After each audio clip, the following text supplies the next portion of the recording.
நான் எப்ப vegetable market போனாலும் இந்த மாதிரி ஒரு பழம் கட்டி தொங்க விட்டுருப்பாங்க. பாக்குறதுக்கு பலாப்பழம் மாதிரி இருக்கும். அதுக்கு நேம் பாத்தீங்கன்னா டுரியன். இந்த பழத்தை பாத்தீங்கன்னா ரொம்பவே கெட்ட ஸ்மெல் வரும். அது மட்டும் இல்ல டேஸ்ட்டுமே கொஞ்சம் வித்தியாசமா இருக்கும். அதனால வாங்கி நம்மளும் சாப்பிட்டு பார்க்கலான்னு வாங்கி பார்த்தோம். முள்ளு ரொம்பவே பயங்கரமா இருந்துச்சு. நமக்கு வெட்டவே முடியல, அந்த அளவுக்கு முள்ளு.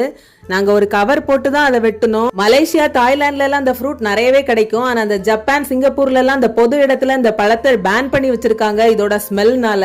நம்ம ஊர் காசுக்கு கிட்டத்தட்ட 1500 ரூபாய் ஆச்சு இந்த பழம் மால்தீவ்ஸ்ல. சரி சாப்பிட்டு பாத்துருவோம் எப்படி இருக்குன்னு.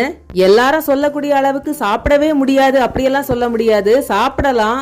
இதோட டேஸ்ட் பாத்தீங்கன்னா பூண்டையும் பலாப்பழத்தையும் கொஞ்ச நாள் ஒரு டப்பால போட்டு வச்சுட்டு சாப்பிட்டா எப்படி இருக்குமோ அந்த மாதிரி ஒரு டேஸ்ட்ல தான் இருந்துச்சு.